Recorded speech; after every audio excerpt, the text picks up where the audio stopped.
ambisi Cina menjajah Indonesia, selayang pandang. Di kisaran tahun 1965 Cina terlibat pemberontakan PKI mensupli 100.000 pucuk senjata api, kabarnya. Tujuannya menjajah Indonesia. Menjadikan negeri ini berdasarkan komunis Nasakom mengganti Pancasila. Namun dapat digagalkan oleh Orde Baru. Lalu Cina menempel Orde Baru. Di kisaran tahun 1970-an bisnis Cina mulai berhasil menancapkan kukunya kong kali kong dengan Orde Baru. Saat Orde Baru mau tumbang, Cina mendepaknya hingga perampok aset negara yang terkenal dengan ngeblang BLBI. Di kisaran tahun 1998 Cina membajak konstitusi negara, tujuannya agar Cina bisa menjadi Presiden Republik Indonesia. Maka diubahlah pasal 6 UUD 1945 yang mensyaratkan presiden harus orang Indonesia asli, diubah menjadi WNI saja. Cina juga melakukan perang proksi, pembentukan opini, hingga memutar makna Bhinneka Tunggal Ika yang dimaksudkan untuk menyatukan suku dan agama di Indonesia diputar menjadi semua bangsa termasuk Cina bagian dari Bhinneka Tunggal Ika. Bhinneka Tunggal Ika didesik oleh para pendiri bangsa bukan untuk mengakomodasi bangsa asing menjadi bangsa Indonesia. Kini Cina telah berhasil memegang kuasa melalui rezim boneka ciptaannya, hasil dari rekayasa Greenberg dan James Riyadi DLL, termasuk parpol. Bangsa ini makin lama akan makin hancur, akselarinya akan makin cepat. Akhirnya menjadi negara terjajah kembali oleh Cina komunis yang didukung oleh Cina lokal dan anak bangsa yang berotak bebal. Jika penjajahan ini dibiarkan dan dengan leluasa mereka memecah belah apa saja. Hanya ada satu cara.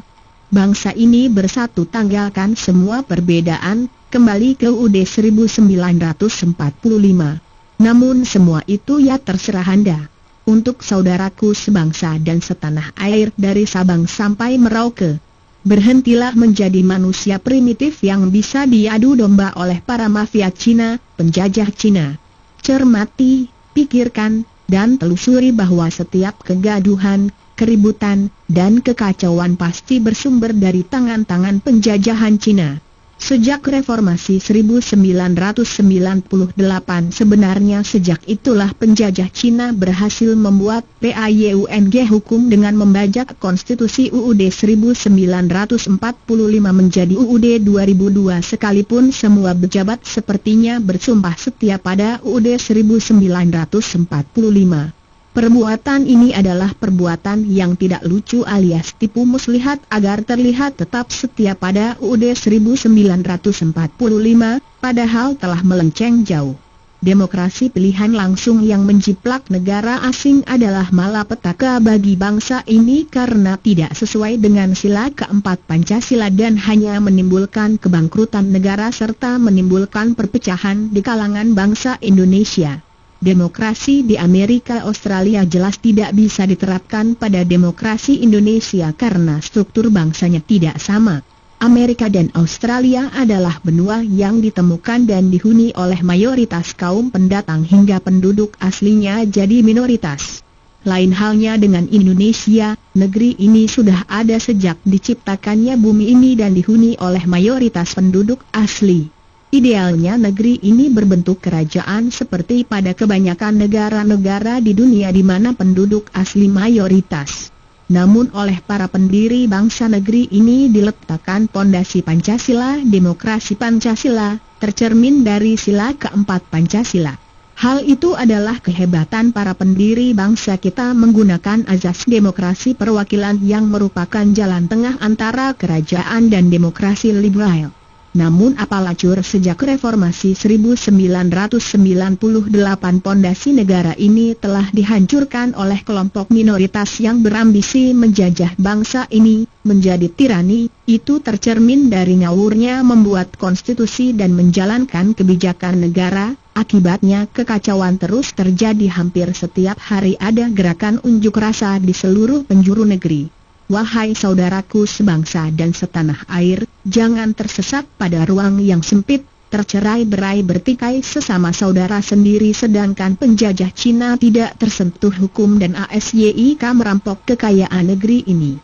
Lihatlah akibat kasus Ahok, masyarakat jadi korban. Ahok adalah proksi penjajah Cina yang ditargetkan menjadi pejabat negeri ini, sebagai kepanjangan tangan untuk menguasai bangsa dan negara oleh penjajah Cina. Medan luasnya adalah dikembalikannya UUD 1945, karena semua tirani, divide et impera, bersumber dari PAYUNG, hukum yang saling bertabrakan dan tidak sesuai oleh cita-cita para pendiri bangsa. Berhentilah menjadi manusia primitif, yang hanya BANGGA dengan kelompoknya sendiri dan bertindak barbar mengingkari kodrat manusia yang beradab. Bersatulah menjadi satu barisan, satu tujuan mengembalikan pondasi negara yang dilencengkan ke UUD 1945, maka semua kekacauan akan berhenti, sekaligus menghalau penjajahan Cina dengan menutup pintu masuknya. Jika bangsa ini terpancing dengan aksi-aksi primitif, maka penjajah Cina akan pesta pora karena berhasil memecah belah bangsa, melemahkan kekuatannya. Dengan begitu akan dengan mudah mencapai tujuannya, yaitu penjajahan. Penjajahan total Cina Presiden Republik Indonesia. Sungguh suatu hal yang sangat mengerikan. Apakah bangsa Indonesia akan diam saja? Jawabnya ada di hati sanubari Anda.